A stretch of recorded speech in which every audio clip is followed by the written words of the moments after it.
Assalamualaikum to Madam and fellow friends. So today, our group will be presenting our second assignment, which is the fundamental theorem of line integrals to conservative vector fields.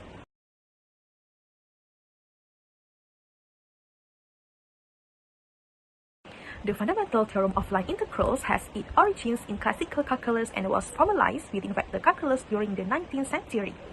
This theorem generalizes the fundamental theorem of calculus to vector fields, establishing a connection between line integrals and scalar potential functions. It is particularly significant in physics, where it is used to analyze work performed by force fields. So let F equal to del F be a conservative vector field defined on an open region D subset in real number, where F is a scalar potential function. If C is a smooth curve starting at point A and ending at point B, then the formula of fundamental theorem of line integral was integrate f dot dr equal to fb minus fa. Hey everyone, my name is Siti Zaikaben Zulkifli. Today I will briefly explain about conservative vector field. A vector field f is said to be conservative if there exists a scalar potential function, usually denoted as f, such that f equal to gradient f. This means the vector field can be expressed as the gradient of a scalar function. First, the test is in two dimensions. Let f equal to p bracket x y I plus q bracket x y j, where p and q have continuous first partial derivative on an open and simply connected region D. The vector field f is conservative if and only if del q over del x equal to del p over del y. If this condition is satisfied, then a potential function f exists. Next, the test in three dimensions, let f equal to pi plus qj plus rk with continuous first partial derivative on an open, simply connected region. In three dimensions, f is conservative if curve f equal to gradient multiply with f equal to 0. When the curve of the vector field is 0, it indicates that the field is conservative. Hi, Assalamualaikum. My name is Fatin Hanisa Bikiati Mustafa and I will present about the problem statement. In this session, we explore two vector calculus problems that highlight the integrals and conservative fields. First, we are asked to evaluate the integral of vector field given the equation along a smooth curve from point -1,6 to 1,2. A problem that illustrates how vector fields interact with paths in the plane.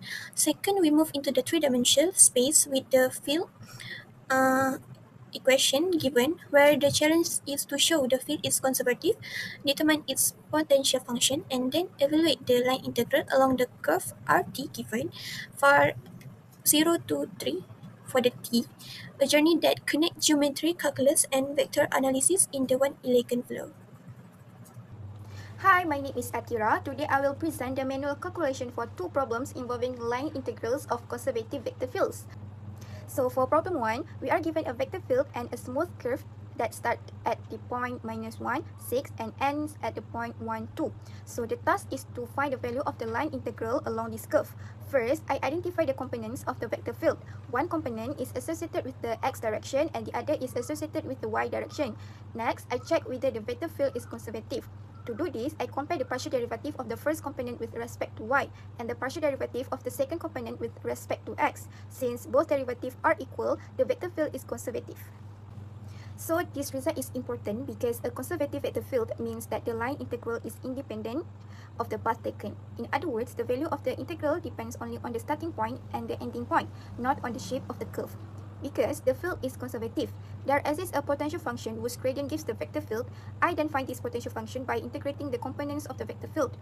After combining the result, I obtain a single potential function using the fundamental theorem of line integrals. The value of the line integral is found by subtracting the value of the potential function at the starting point from the value at the ending point.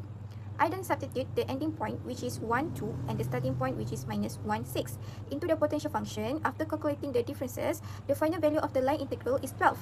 In conclusion, since the vector field is conservative, the line integral depends only on the end points. By applying the fundamental theorem of line integrals, we find that the value of the line integral is 12. Next, we move to problem 2. We are given a vector field with 3 components in the x, y, and z directions. First, we are asked to show that this vector field is conservative. To determine whether the vector field is conservative, we compute the curl of the vector field. After evaluating all components of the curl, we find that the result is 0. Since the curl is 0 everywhere, this confirms that the vector field is conservative. Because the vector field is conservative, a potential function exists. This is a scalar function whose gradient gives the original vector field. Next, we find the potential function. To do this, we integrate each component of the vector field with respect to its corresponding variable. After combining the result from x, y, and z components, we obtain a single potential function that represents the vector fields. Now, we are asked to evaluate the line integral along a curve. The curve is given in parametric form where x, y, and z are expressed in terms of a parameter t, and t range from 0 to 3. Using the parametric equation, we determine the starting point of the curve by substitute t equals to 0. This gives the point 0, 0, 1. Then we determine the ending point of the curve by substitute t equals to 3, which gives the point 3, 9, 2. Since the vector field is conservative, we apply the fundamental theorem of line integrals. This theorem states that the value of line integral is equal to the value of the potential function at the ending point minus the value at the starting point. So we substitute the ending point into the potential function and obtain a value of the 538. Then we substitute the starting point into the potential function and obtain a value of 1. Finally, we subtract the starting value from the ending value. So the result of the integral is 537. So in conclusion, because the vector field is conservative, we were able to find a potential function and evaluate the line integral easily using only the end point of the curve. So the final value of the line integral is 537. So for the mapper calculation, first thing first, we start with command restart and with vector calculus. And then we insert our equation from the equation, which is f equal to 2xy and x squared minus y. And then the next step is we define p equal to 2xy for the first equation and q equal to x squared minus y for the second equation.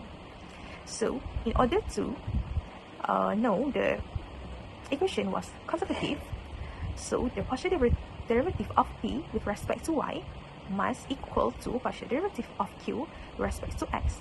So in other words, we just can subtract partial derivative of p with respect to y minus partial derivative of q with respect to x equal to 0. So that we subtract both of it and then we get 0. Thus, f is conservative. So after getting our equation was conservative, so the next step is we find the potential function. So first thing first, we define f1 equal to integral of p with respect to x. So f1 equal to x squared y. And then we define f2 equal to integral of q with respect to y. So we get f2 equal to x squared y minus 1 over 2 y squared. And then we get the potential function. We combine f1 and f2, which is f1 union f2. And we get f equal to x squared y plus, in bracket, negative 2 power of negative 1 y squared. So after getting the potential function, now we evaluate the line integral from negative 16 to 12. So we substitute the coordinate in the potential function that we get just now. And then we subtract f12 minus f negative 16. And we get f equal to 12. To plot the graph of 2D for our equation, we put the comment with plus, and then we choose flip plot in bracket of our equation, which is 2xy and x squared minus 1, and we choose range from x is negative 3 to 3 and y negative 3 to 3, and we get the 2D graph of our equation. In this presentation, I will demonstrate how to verify a conservative vector field and evaluate a line integral using Mapper. Step 1. Initialize Mapper package, which is first we restart Mapper and load the required package. The first plots for visualization and second vector calculus for vector operation such as curve and gradient. This prepare Mapper for vector field analysis. Step 2. Define the vector field. We define the vector field with f equal to the function 6x squared y for I, 2 bracket x cubed plus 2 for j, and 4z cubed for k. Using Mapper, we also plot the vector field in 3 dimensions using Field Plot 3D to visualize its behavior in space. Step 3, we set the coordinate system to Cartesian coordinate, which is bracket x, y, and z. This ensures all vector calculus operations are done in correct coordinate system. Step 4. To check if the vector field is conservative, we compute the curl of f, which is gradient multiple with f. And the mapper will return the result 0, 0, 0. Since the curl is 0 everywhere, the vector field is conservative. Step 5. We need to find the scalar potential function. With phi, bracket x, y, and z exists such that f equal to gradient phi. We can integrate each component, integrate sec x cubed y with respect to y, integrate 2 bracket x cubed plus 2 with respect to y, and integrate 4 z cubed with respect to z. From this integration, the potential function is obtained as 2x cubed y plus 4y plus z4. Step 6. We define the parametric curve, which is rt equal to t square and square t plus 1. Using mapper, we evaluate the endpoint, which is r0 equal to 0, 0, and 1, and r3 equal to 3, 9, and 2. For the last step is, since the vector field is conservative, the line integral depends only on the endpoint. We can compute phi 392 minus with phi 001. From mapper, we get phi 392, which is 538, and phi 001, we get 1. Therefore, the evaluate of line integral is 538 minus with 1, we get 537. So, for the result in this assignment, we applied the fundamental theorem of line integrals to evaluate line integrals of conservative vector fields. First, in the two-dimensional case, the vector field satisfied the conservative condition and the line integral was calculated to be 12. Then, in the three-dimensional case, we confirmed that the curl of the vector field was 0, which established that it was conservative. From there, we determined that potential function and evaluate the line integral along the given curve, which came out to 537. Overall, these results reinforce the theoretical principle that line integral of conservative vector fields depends only on the initial and final points, not on the paths taken.